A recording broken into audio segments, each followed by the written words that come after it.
forward. Welcome back to Live with Jane and Jody on this Tuesday afternoon. Tuesday, September 12th. Hope you guys are getting excited that fall class is approaching fast. We are definitely looking forward to seeing everybody soon. All right, couple of quick intros. Please be aware we are recording this session. We would love for you to have your cameras and your microphones live so you can interact with us. You are absolutely welcome to ask questions of our guest as we go through our conversation today. These conversations are actually for you guys. So whatever questions come to mind, by all means, throw them out there. We understand the awkwardness of Zoom, so jump into the conversation or use the chat feature to type up what comes to mind, and we'll be sure to keep an eye on that and ask. For those of you who don't know, my name is Jane Voorhees. I am one of the admissions representatives helping our candidates get ready for a successful interview and ultimately to join our community here for the naturopathic doctorate program. Ultimately, I help candidates whose last names begin with the letters M through Z. But of course, if you are an A through L, you know I'll still take good care of you. Don't worry. I've been at Sonoran University for a cumulative of about 10 years. I was here from 2007 until 2013, snuck off on a short break, and then I came back in 2019, and I've just dove right into the admissions department here. Fortunately, able to help you guys get ready for this program. Absolutely love what I do. I'm not a scientist. I'm not a doctor. So I'm excited that I get to help you guys really reach this goal and change the future of our healthcare system. So anything I can do to help you, you know I'm here for you. All right, enough about me. I'll let my partner introduce herself. So, hi everybody. My name is Jody. So I'm going to ditto everything Jane said. The only difference is I work with the beginning of the alphabet A through L. But just like Jane said, of course, if M through Z students need help, I would be happy to help them. I have actually been with Sonoran for 17 years. I just recently celebrated my 17th year. Originally from the Midwest, I've been out here in the Valley for about 22 years. Absolutely love it. Heat or nice weather, either one. I absolutely love the Valley. I love Arizona and every bit of its nature and beauty. Originally from the mortgage industry. So I absolutely love what I do as far as advising you guys and working with you guys. I can honestly say that I wake up every day and I enjoy my job tremendously. And of course, working with Jane before when she was here before, and then again now, absolutely makes it even better. So, welcome. Hopefully, this will be a good information for you regarding residencies. What I'm going to do now is I want to share a core value with everybody. Core values, as you guys probably know, is our beliefs of our institution. So today I chose We Love. We truly love having the opportunity to work with each and every one of you throughout this process. We enjoy watching you grow from the very beginning as you are working on your prerequisites all the way to graduation and becoming an alumni and, of course, part of our community. Being a part and watching you fulfill your dream is as rewarding to Jane and I as it is to you. And we just recently changed our mission statement. I don't have it memorized just because we just did this, but I do want to share it with all of you. So, our new mission statement is Sonoran University of Health Sciences shapes a healthier future by supporting students as they train to excel as healthcare professionals by enhancing the health and well being of our patients and communities, and by discovering effective treatments for humanity grounded in the healing power of nature. So that is all about us. So yeah. So I know Dr. Barnett is trying to reach me here. So I think he's having trouble logging on. So Okay. So just I'm gonna try to help him. Okay, Real perfect, quick, Jane. perfect.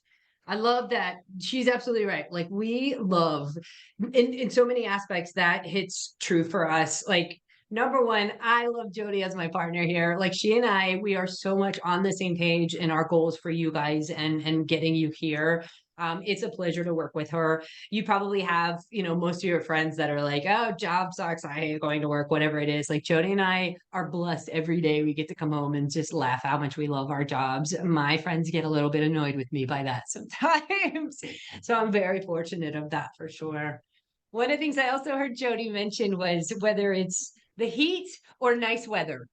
We love Arizona. Like, you can't go wrong here. Notice that she never once said snow or ice, right? You can't go wrong in Arizona because with the heat, we all have air conditioning, homes and cars and work and swimming pools, and you drink lots and lots of water. You learn quickly. Like, I think the average amount is supposed to be half your body weight in ounces. You have to almost do double that to take care of yourself here. You dehydrate so fast. So I love that core value, as she said.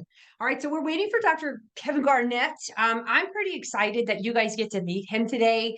I'm going to go ahead and tell you a little bit about him while we're trying to get him logged in. I said Garnett. I'm sorry, Dr. Kevin Barnett. He's a graduate of Sonoran University. So, of course, a naturopathic doctor, has been down this path right before you guys. He's currently our resident director.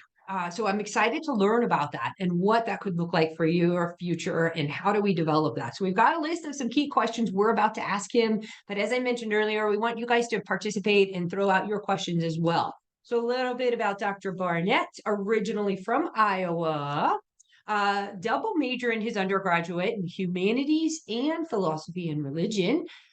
He also has a third undergraduate degree in human biology. And then he went on and obtained 2 master's degrees as well, educational psychology from the University of Northern Iowa, and a master's degree in endocrinology from the University of South Wales.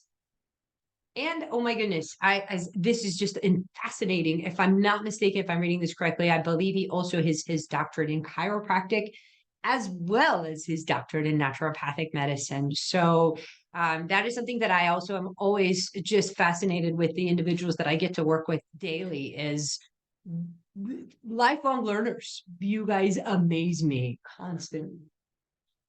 Okay, we're having some trouble getting Dr. Barnett in. So let me see if we can't sidestep this. Give me 1 second, you guys.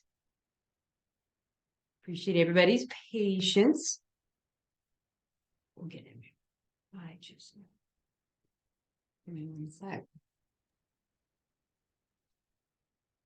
Yeah, I sent him the link, the actual link, Jane, and he still can't get in. Is he on his Sonoran email or does he have a personal email that we could? The link asked me to log in with a meeting ID, and I don't have a Zoom account. No, he doesn't need that. I just sent it to him again. Oh, I should have copied you. We can just copy and paste that meeting ID on there. Hold on 1 sec, Jody. Yes. Okay, I'm just letting him know. So sorry, guys. Ask him to try the link that I just sent over. Yeah, I just emailed him. Okay. So, well, hopefully we'll be talking about residencies today. Oh my goodness. Technology, you gotta love it. You gotta love technology. I don't, but some of us do. I think COVID forced us to have to embrace it. Oh my goodness. Like we really had no option. Crazy. Yeah.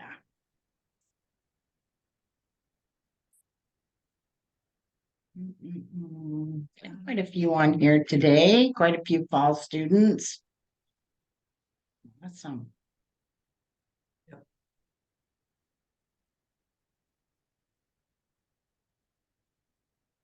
Well, shucks. Okay, let's see. I keep looking for his name here. Yeah, sorry, guys.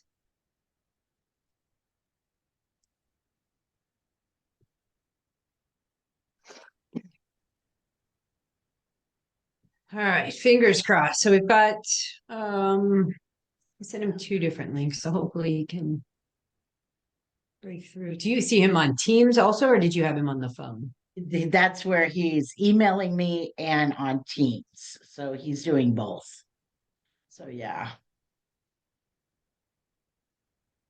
Yeah, I just saw yours come through again. Let's keep our fingers crossed. Okay. Hey guys, What? can you hear me? Yes. Yeah. So the conversation is supposed to be about getting like if you're from a state where naturopathic medicine is not licensed. So does anybody want to talk about what state they're in and where licensure is? I used to live in New York City. I mean, I lived in New York City, and in New York State, naturopathic medicine was not licensed, but the naturopath that I worked with was working towards it, and so I think the main difference between a state where it's licensed and it's not is that she wasn't able to touch people. She could just give them advice. So that's one thing I can contribute. Well, thank you for sharing, Erica. Yeah. Once we do get Dr. Barnett on the line, we're going to focus a little bit on residency, not necessarily the licensure, but I love what you're bringing up here. The most important thing everybody needs to realize is that licensure and the scope is going to vary for every single state. It could be right across from New York to New Jersey, might have different scopes or abilities on what you can and can't do with your patient. So that's great that you're looking specifically into your home state and what you can and can't do. And what does that mean? In some states, although they might not be licensed in New York, they might be licensed in Arizona, they might be able to carry over some of those the licensure and what that allows them to do. But again, the best department here to work with is going to be our career development office, and they will help you touch base with those state licensure departments and find out what is that specific scope and what would be any limitations, if any. All right, so I see an iPad 8. Oh, and then it's gone. I was hoping that was Dr. Oh, I was hoping that was him too. Right. And then it's gone. You guys, I'm so Poor sorry. guy. Oh, no. Well, I feel bad for Dr. Barnett too. So, Yeah. oh, it's back. Here's an iPad 8. Yeah, I mean, that's him. Looks like he's got video. iPad 8. Is that Dr. Kevin?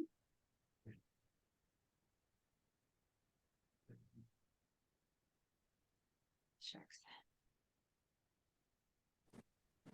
There you are. Oh my goodness. I am so sorry. I don't know what happened. I'm not sure why you couldn't Oh. get on. Well, I've been- welcome, Dr. Barnett. Thank you. That's okay. That's okay. We filled the time. Jane introduced you, took all your bullet points, told them all about you. So No, we are so glad you're able to connect. Thank you so much for joining us today. I'm so sorry for the conflict of the times, but we definitely appreciate you giving us a couple minutes today. So tremendous bullet points, and I went through them, and then I even baffled myself. Are you also a doctor of chiropractic medicine and a doctor of naturopathic? My goodness! So I'm going to run through it again, everybody.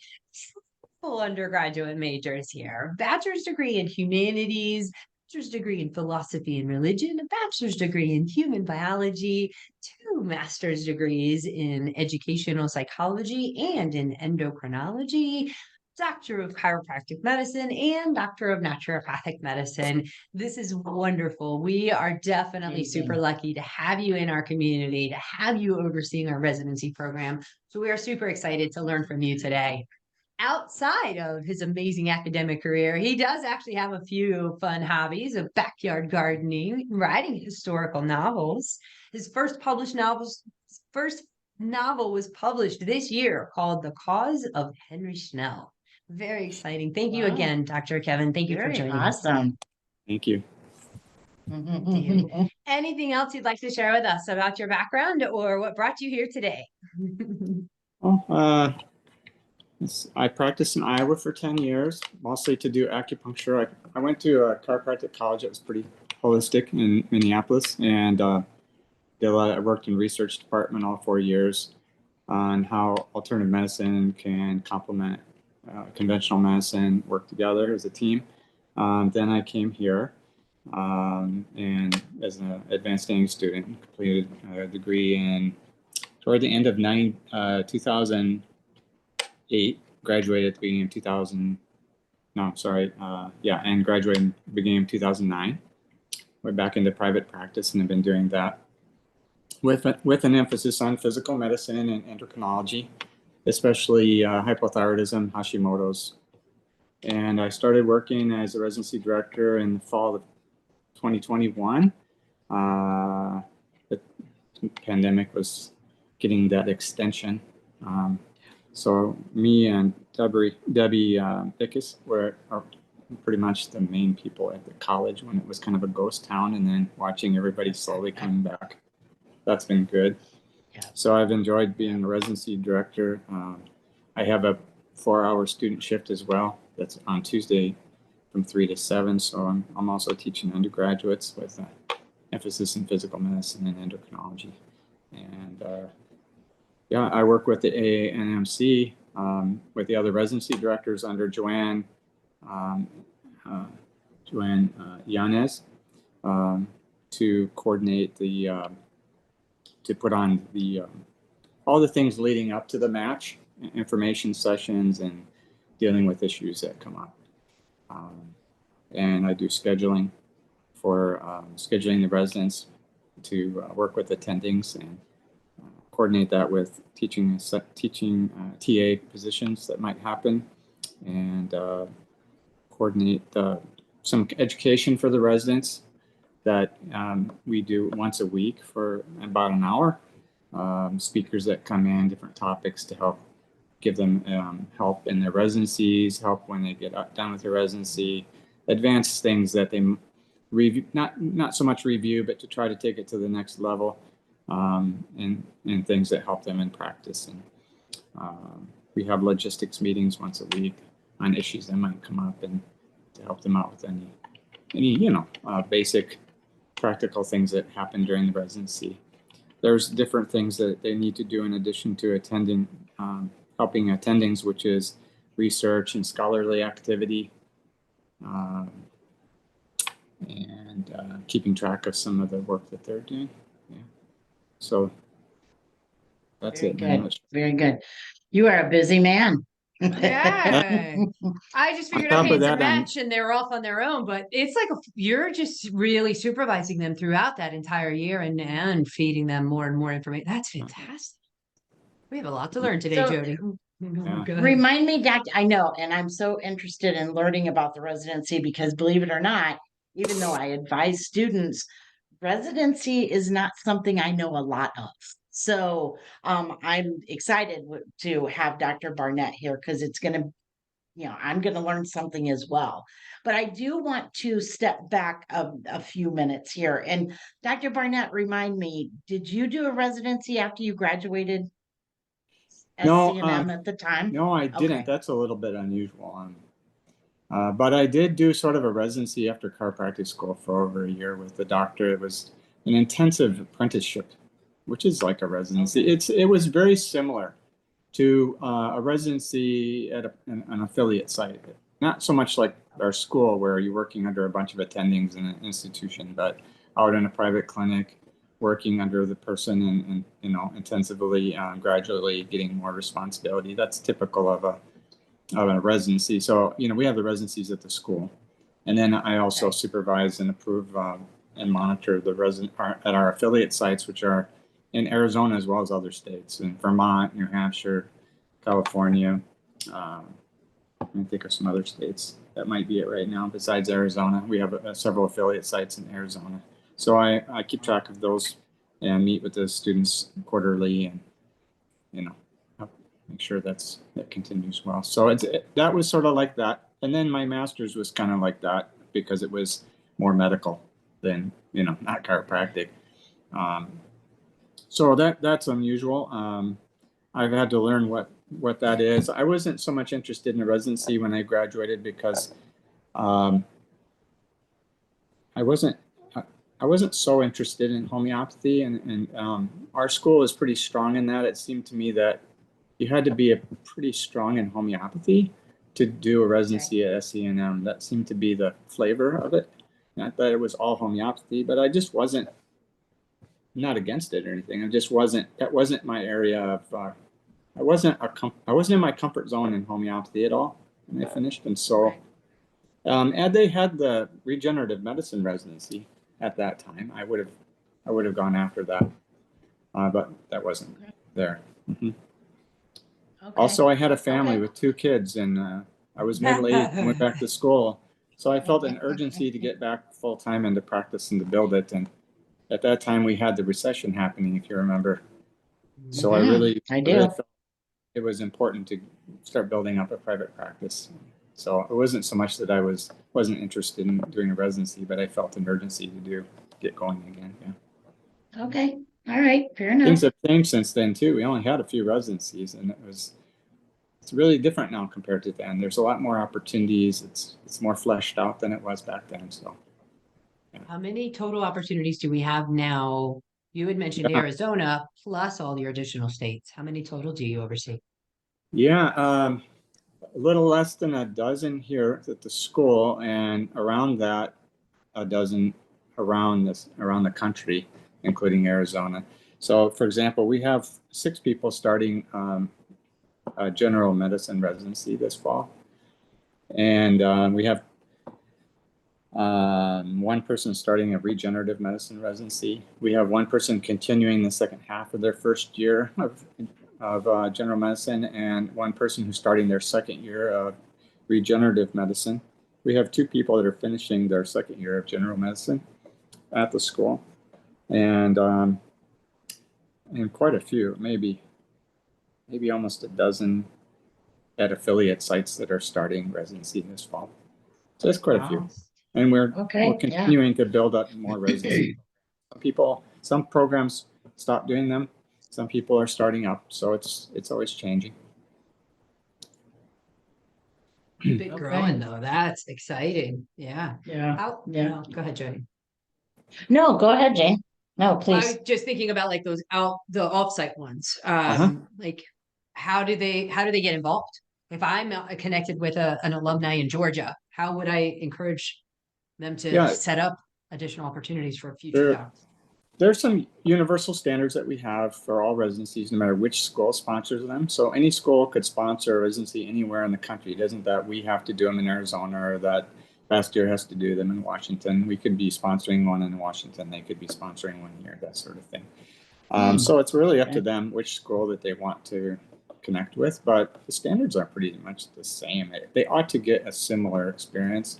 The difference is that maybe there are some, well, we're trying to get more support built up for the affiliate sites where we help them out by including them in some of our didactic experiences that we've been having on Fridays.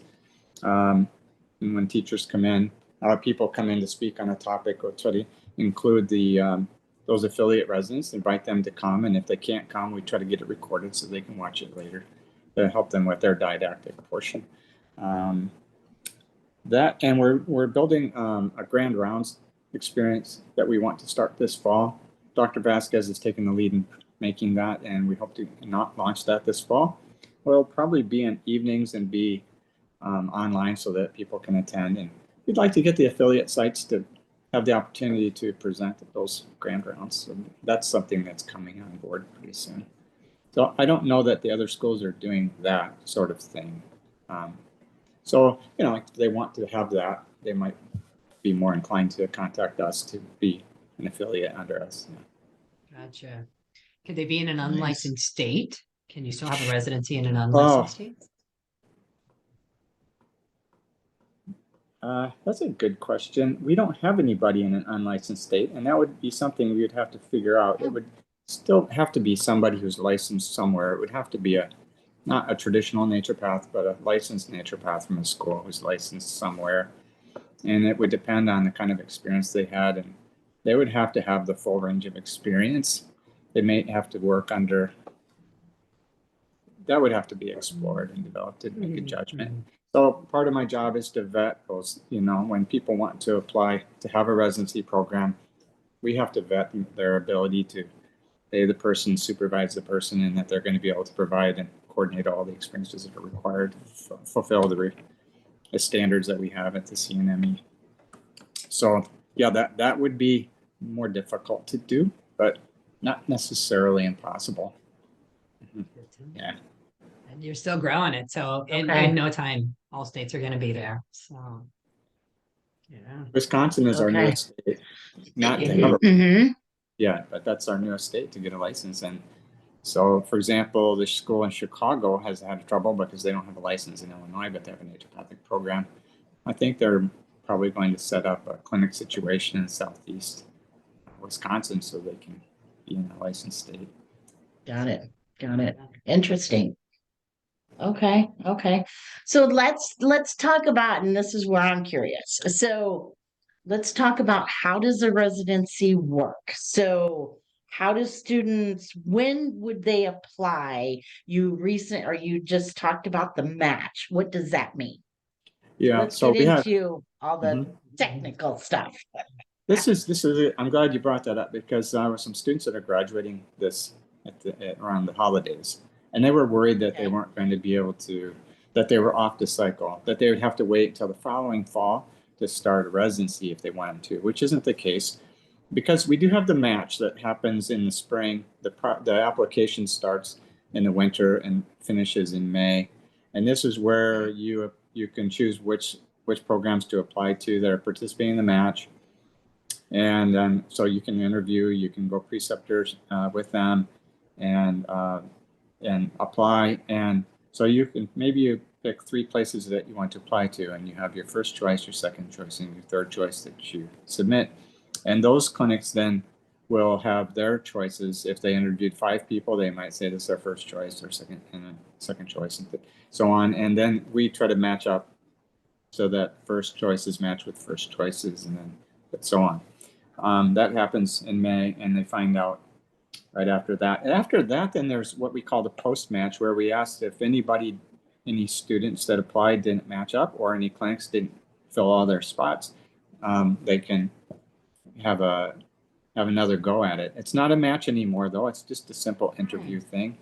And the whole rest of the year is where that other person who is graduating in, say, January or the end of December, they can do it then, but they could also do it in January for some clinic who's looking not to wait for the match, but just wants to take somebody in the spring.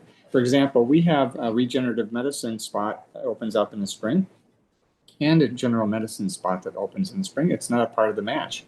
So people can just apply. We post it on the AANMC website and they can apply. It's not part of the match system. It's just a simple application process, interviewing, and that sort of thing. So there are positions that come online all during the year, different places from different schools that people can apply to. That's considered outside of the match. Okay, all right. And back to your question earlier Yeah. about if there was a place that wanted to be a residency site affiliated with the school, there's a universal application that they would fill out that is the same for no matter what school they want to be under. And so they would fill that out and say, send to us. They would contact, say, me or any other residency director they want to be affiliated with. And we would send them that universal application, and it's ask them all the questions that are pertinent to, and we educate them on what would be involved, what's the minimum pay, what kind of things they need to provide, what kind of hours are involved, what's expected of them, all kinds of questions, but they're universal. Mhm. You mentioned pay, then immediately it's like ding, ding, ding. Okay, so Yeah. what's the minimum pay of a residency Minimum position?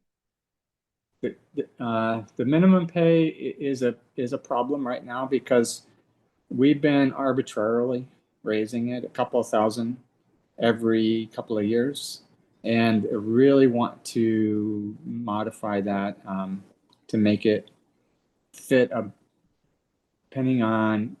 It's difficult because how do you have a minimum pay that works in San Francisco the same as a small town in Montana? Right, Um, exactly. And we haven't come up with a formula. The CNME is really investigating this right now. They're hot and heavy into trying to figure out how they're going to do it going forward. just to make it more equitable, fit the situation better. It's not just the pay, it's also the package of benefits. So are they paying for the malpractice insurance or not? Are they going to cover some continuing education? Are they going to provide health insurance for you or not? So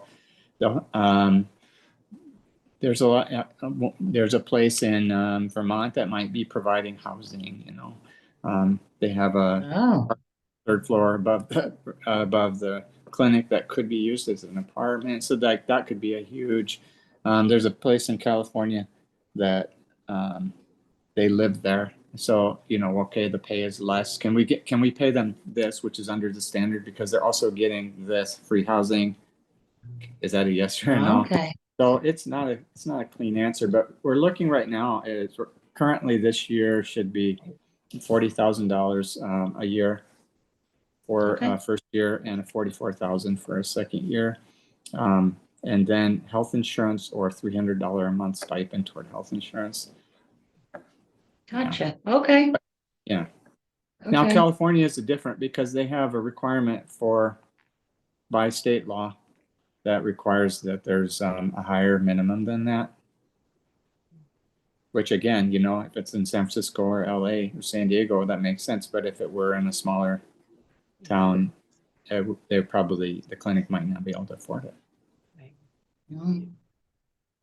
Thank you for explaining it though, and it absolutely makes sense. And I didn't even think about the package. There's a lot into Yeah, it. I didn't either. Yeah. There's insurance and benefits and Yeah. Yeah. For example, here at the school, we provide a lot of benefits for our residents, health insurance and options for dental and vision, and there's a little life insurance and so on that, Yeah. they also, because they're at a teaching situation, they can apply that toward continuing education that wouldn't barely be available at an affiliate clinic and little things like that. But the benefits package here is significant compared to going to an affiliate site where they don't provide those things. much. Mhm. And working here, it's considered nonprofit. That might count towards loan forgiveness. Right, they can Okay. apply those years toward the 10 years if they sign up for the public service loan forgiveness program. Also, they working at a nonprofit, what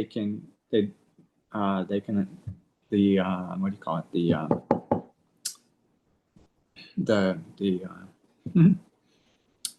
The dispensing certificate is free. Oh. Get that at no cost every year. So Oh, wow. Okay. little We've thing. got a great question. Thank you, Shmoira. We've got, are there international residency options? Yes. Not that I know of. No. No, not through our school right now. Okay. I don't know how that would work. Good question, though. I mean, Right? you don't know until you ask, so. Yeah. And I'm assuming, Dr. Barnett, that are the residencies pretty competitive? Well, yeah. I mean, I think it depends on the residency. So, there might be sites that don't get anybody to apply. Or if you're only Okay. one person Okay. applied, that doesn't necessarily mean they're going to take them. So the competitiveness is really based on the standard of the place that's looking, whether, it's not necessarily because, 10 people apply for 2 spots, or it could be based on what their standard is of the place that is trying to decide. Gotcha. So I Okay. think that if somebody has the flexibility of where they're going to do it, what kind of residency they'll take, almost everybody could get a residency if that's the case. Because even if you didn't match, there'd be places after the match that really probably would take them if they were willing to move to another state and so on. If you want to move to Montana. If you really want a residency bad enough and you're flexible enough, almost everybody Right. probably get one. Right. There's one out there Right. for you. That's good to know too, though.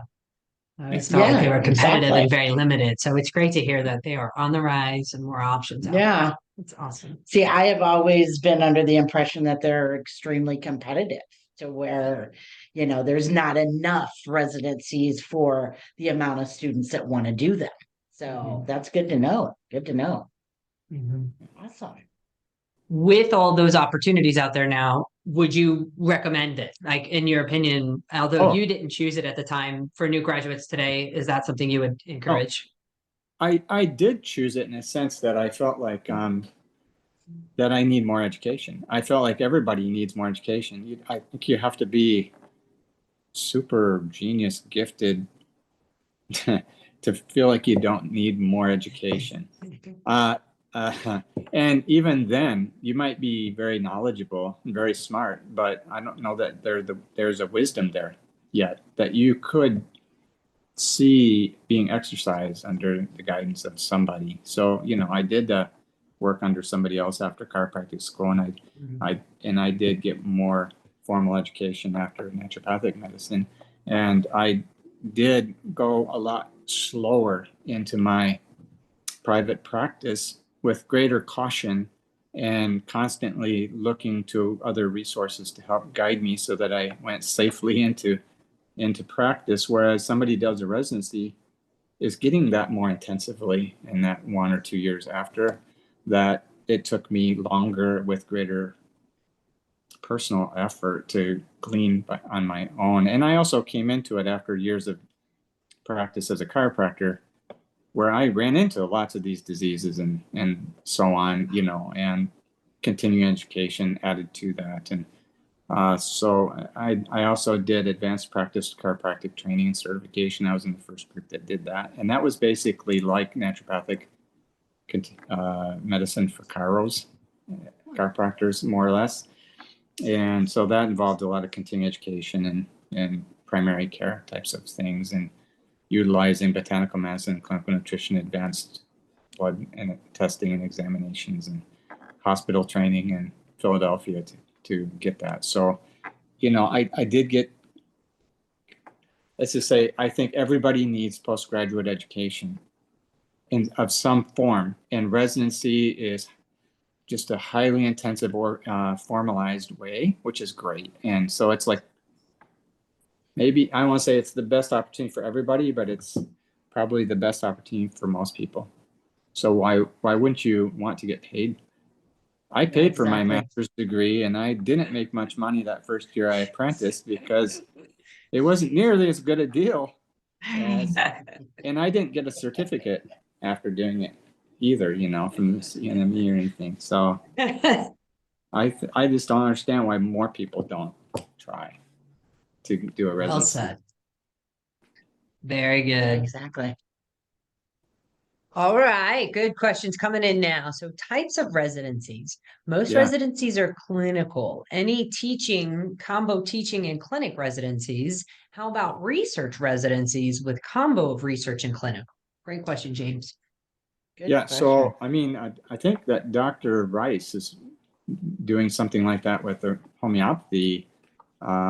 There's some grant for residency / postgraduate something. So we have had Dr. Gels doing a second year. This past year, she's done a second year of residency after doing a first year in California. With last year, she did her second year homeopathy residency under Dr. Rice here at Sonoran. And now that those funds are going to be used this next year for something along the lines of a mostly research / teaching. That's the only one I know of right now as far as something like a residency.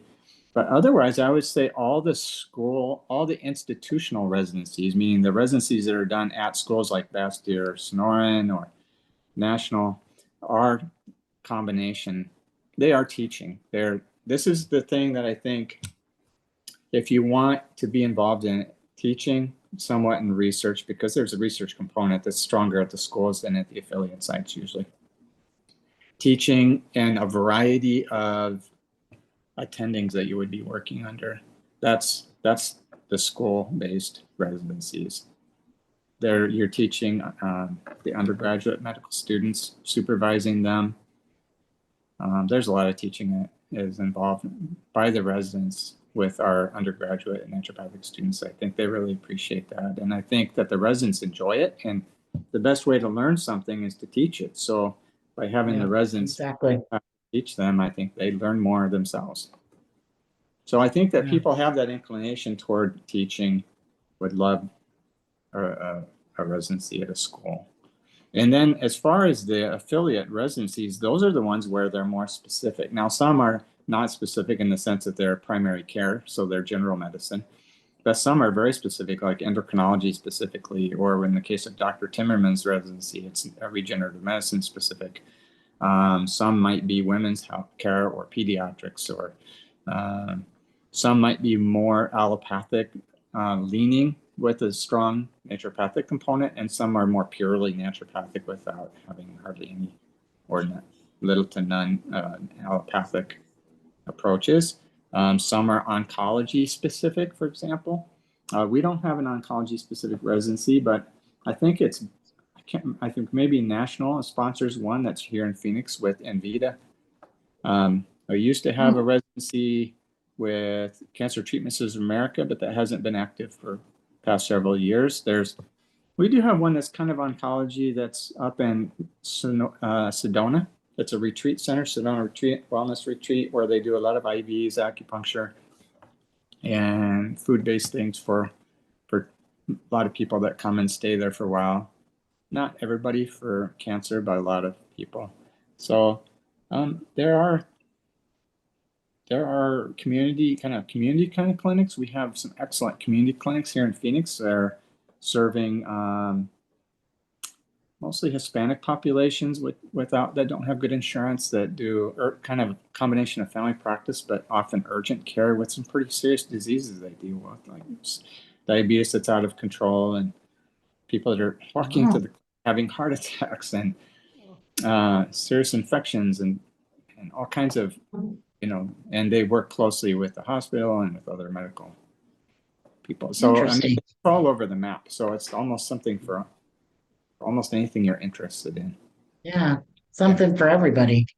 Really, Great. if you're Awesome. going to be flexible and go where that is, you can find it usually.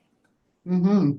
Even in the first year, I was always in the impression first year residencies were always just general, but you're saying there's definitely even focused ones. That's neat. I would say allopathic residencies are that way. So what they do is their first year residency is not specific at all. No matter what you might residency you might get into, whether it's psychiatry or surgery or family practice, they're all going to be very general rotations through different parts of the hospital and primary care. And then they start gradually getting into their area after that. But ours it could be a year of general, or it could be specific right off the bat. Wow. I did not know that. Jody, can you help me out with chat? My chat closed and I think I lost some questions. Yeah. So I don't know. I don't want to miss anybody's. All right, let's see. Next one I have is, do residencies tend to hire residents? Interesting. Do residencies tend to hire? I don't know if I understand the question. Residencies. Linda, are you on here?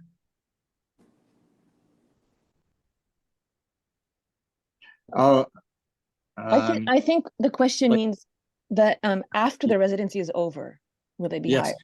That's one of the benefits of a residency, especially at the affiliate sites, is that instead of hiring somebody and not knowing whether you want to keep them or not, the residencies might want to bring you on as a resident to see if you're compatible with you staying with them afterwards. And the same is true for the residents. They may not know whether they want to stay there and work beyond a year. And so they're kind of testing out the residency site too. The question of whether they tend to hire or not depends on where they're at financially at the end of that year, because things fluctuate from year to year. We never know what our economy is going to do. So they may or may not be inclined to hire for a variety of reasons afterwards. It may not have anything to do with how well the resident did or how they feel about them. It might just be the capacity at the time.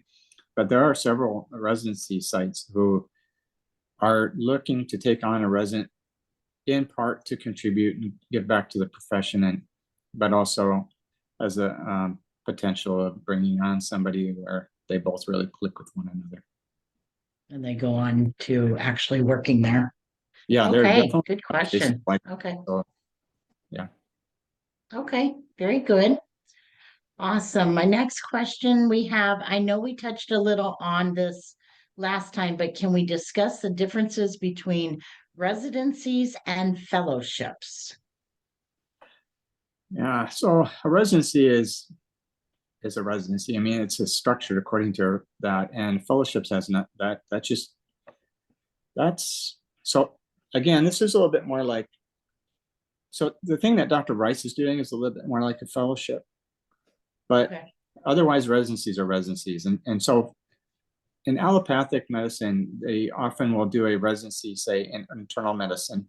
If you wanted to become a dermatologist, a rheumatologist, an endocrinologist, you would do that after you finished your residency in internal medicine, and that would be called a fellowship. So that could be a 1 year or 2 year fellowship. It's just basically money is there to pay somebody who finished their residency to do another year or two in some specialty area that is beyond that. So you might do another example would be, you might do a 4 year residency in surgery, and then a 1 year fellowship in some subspecialty in surgery, like head and neck surgery or something like that. So it's sort of like Got it. subspecializing. Okay, well, I don't that know why makes they more call sense. it I didn't know that at all. yeah, we don't really Okay. have that. Okay. That makes sense. Okay, let's see here. All right, I did that one. Okay, so if you decide to do a dual degree, like a master's of nutrition or acupuncture, and need to do a 5th year, can you still apply for a residency?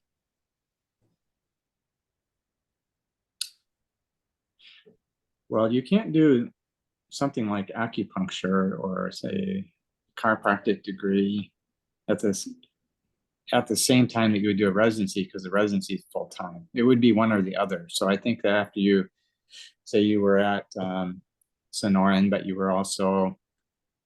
finished at Sonoran, but you still had another year left at Pima to finish your acupuncture program, you'd really want to finish your acupuncture program, because at the school for sure, and at I think all the affiliate sites, it's a full-time thing. You're going to be working at least 40 hours a week, 40 to 60 hours. And so how could you possibly be finishing another program while you were doing a residency? So you'd probably be applying during that last year of being in school. I suppose it might be possible to do an online program part-time while you were in, but that would be stretching your time. You'd probably burn out.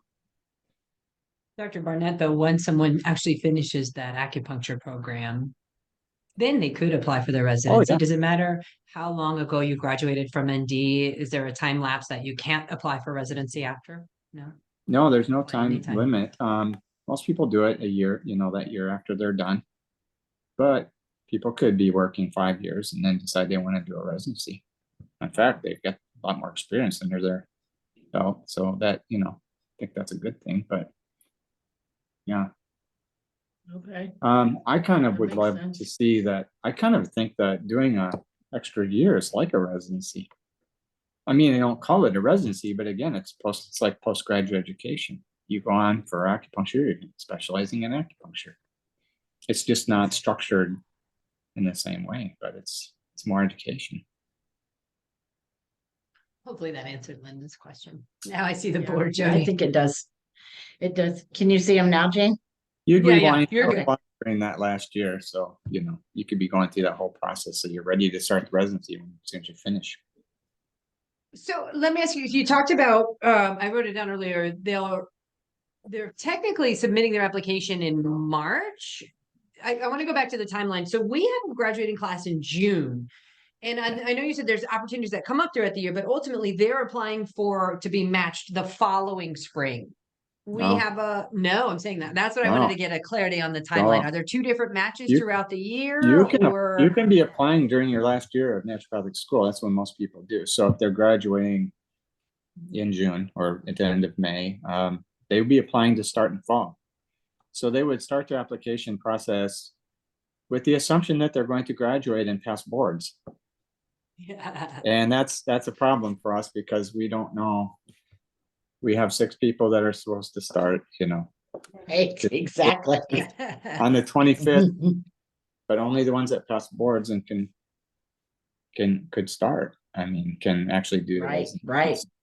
It's just Mm, it's one of the problems with the naturopathic profession that the medical profession doesn't have, because they have 3 boards and they can take their second boards before they graduate, and they could start their residency and they're able to do it without the third part 3 boards, and then they do their part 3 boards that after they graduate and while they're doing the residency, and it's not required for them to be eligible for the residency. But we can't do residencies without them being licensed, so they have to pass that second part. And it's one of the problems we have. The other problem that we have compared to them is that most of their residencies, almost 100% of their residency funding, is coming from tax dollars through Medicare, and we don't get a penny of that. We have to come up with our money from the school's funds for these affiliate sites. They have to pay for the resident, whereas all these allopathic residencies are funded for them. That's oh, so exactly. we're doing Yeah. quite well with that Yeah. great advantage that we have financially. Considering that. Wow, Yeah. that's incredible. Yeah, yeah. A couple more good questions. So can someone who's not a current ND student access the residency list to become more familiar with what typically is available and what Yeah. might be typically available each of the ND schools? Anybody can Public go to the information. AANMC website and register as a potential candidate, whether they're really eligible or not, to be able to look and see what's there. But Right I through mean, the And I put that AANMC? website. Okay, thanks, Yeah, Jody. Yeah. yeah. Interesting. I didn't know that. Okay, very good. All right, next question I think is a good one. Would you recommend continuing to practice in the same state that you completed a residency in? there's no, I Does mean, it it matter? doesn't matter. No? Okay. Good to know. There's only one state that requires a residency to practice right now, and that's Utah. Yeah. But Vermont is probably going to pass a requirement Oh. very soon. So that if that represents a trend, people might think, well, I don't need a residency to practice. But you might want to have one under your belt for a year in case you wanted to switch someday to a state that might change their requirement. Mhm. That was going to be my question is, because we all know in allopathic, osteopathic medicine, residencies are required. Will this ever be something in naturopathic medicine to where it's going to be required in all states that are? Yeah. Almost certainly, but when that day will come, it may be in the Okay. distant future. It'll Okay. come on gradually. Yeah. Yeah, keep growing. That's good I do, news. I mean, yeah, it's really for yeah, protection of the exactly. patients. It's better education for our Exactly. doctors. It's outstanding. Yeah. Yeah. So the reason why Yeah. Vermont, for example, is doing that is because they have a quite broad scope of practice, and they're covered by all insurance that isn't federal. They're doing the same things and getting paid for the same things as allopathic physicians, and so they feel like since they're in the same place as they are, that they should have standards that are equal. And so in most states, most people don't know this, but unless you graduated from a foreign medical school, most states only require 1 year of postgraduate education. They might say they require residency, which would be true of a foreign graduate, but for example, in Arizona, in my home state, only 1 year of postgraduate education is required. So they could start a residency and quit after 1 year and practice general medicine. But because they're going to participate in insurance and want to get on insurance panels and hospital privileges, they probably will require either a board certification in some area, completion of a residency, or be board eligible or board certified in the area to have hospital privileges or to be paneled as a pediatrician or what have you. But that isn't technically required. So I think we're heading toward that minimum requirement of at least 1 year of postgraduate education, which could be 1 year of a residency. It's coming. Interesting. Okay. That kind of leads to that last question there by James. Yeah. Are most residencies 1 year? I'm hearing that Most many are. may be 2 years, and Yeah. Most are 1 is- year. Good. Yep. Yeah, most are 1 year. Interesting. Our regenerative medicine residency at the school is 2 years. Dr. Timmerman's regenerative residency is 3 years. I can't think of. I think there's the one in New Hampshire is a 2 year for general medicine. Yeah, so most are 1 year. Okay. Good to know. Jody, were there any questions on our list that we didn't get to answer? You know what? I think we answered all of them. Let's see. The one, can a student that graduated from Sonoran apply to do a residency through Bastyr? Then you answered that. That is correct, right? So they could apply for a residency that Bastyr is representing, right? Okay. Yeah. Okay. Okay. So what are there any challenges in doing a residency? We talked about the great things about a residency and how it helps prepare you, but are there challenges? Sure. Time management, especially at the schools, I think, because you're working with a lot of different attendings and students, and you might be doing take on a TA job at the same time, trying to organize your time, work with different people. That's a challenge. But then also, if you're working with just one doctor at some affiliate site all the time, that could be a challenge because they may not be so much of a challenge if you click with them really well, but if you don't, or they're very demanding. I had a resident who dropped out of an affiliate site, who it just maybe didn't fit after, it just wasn't a good match. So while another resident at the same site was very happy and was working out great for them. So there has to be a good match. I guess one thing that we haven't covered that I would like to say that is very important is that people do their due diligence in finding out about that site, and not just that they find out about that site, but the site finds out about them. Not a judgment, but just that it's a right fit.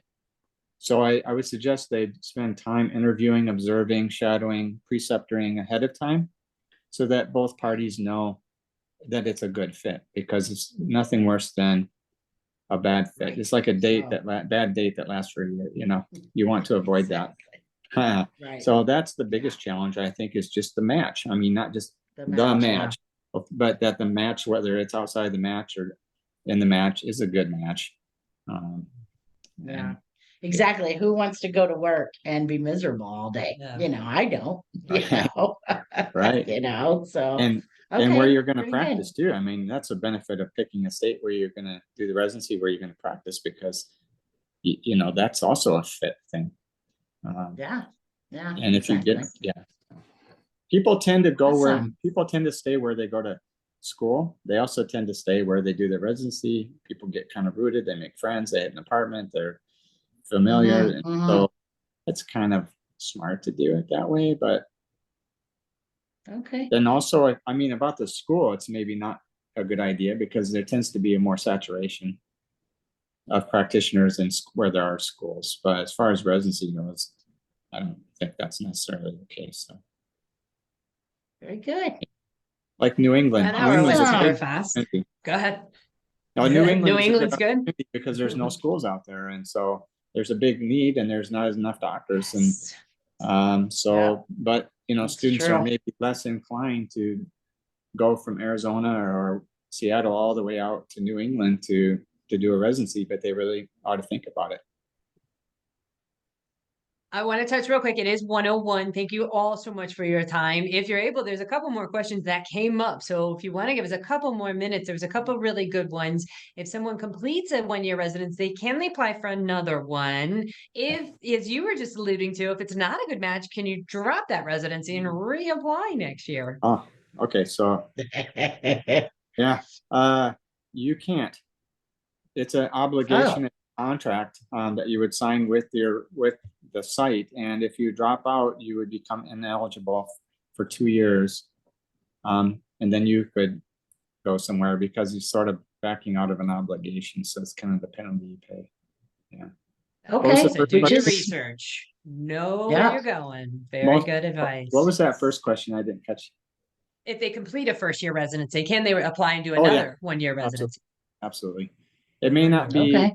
at the pay of a second year residency. So most people, if they do a second year in a different place or under a different type, they might be doing a PGY1, a postgraduate year 1 at the postgraduate year 1 pay and not at the postgraduate year 2 pay, right? Mhm. So that's something to think about. It kind of keeps you at that lower level. You One go- last you- good question was, do you think the schools tend to favor their graduates for the match program, or is that very unbiased? Well, like I just said that it's good to know whether it's a good match or not. I think that if somebody wants to do it, they know their undergraduate students better. The faculty are more familiar, and some of those Yeah. faculty are going to be on the selection committee. So if they have a favorable opinion of the student and they know them, it's the same thing is true of if you Yeah. go to an affiliate site, if you went preceptors with them and you showed the interest and they know you, got to know you, and somebody else applied who never visited, and all they did was Yeah. just a quick little interview and didn't have that interaction at the clinic, then the person who spent more time there has the advantage. So I think the same thing is Right, true of right. students from Sonoran applying to Sonoran, that there's an inherent advantage there, but it's not there's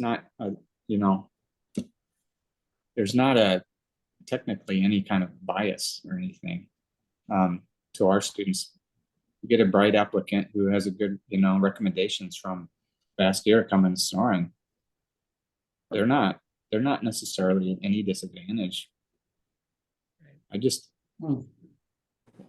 it's just an inherent advantage, I think. That makes sense, for sure. But I know we've got Yeah, Dr. Maylee that's it. downstairs. She's amazing. Okay. She's from Bastyr. Like, we Yeah. definitely Yeah. have residents here from other programs, you guys. So Yeah, know that yeah, everybody's absolutely. eligible in one Yeah, way or another. very Dr. good. Barnett, thank you so much. This really has been outstanding. I have learned a tremendous amount of information about Yes. just residencies in general. Yes. I'm so grateful for your time. I'm Yes. sorry that we stole you away from your family on vacation for a minute, but thank you so thank very, you. very much. Yes. Thank you very Thank you much. so very much. All Okay. right, you. everybody.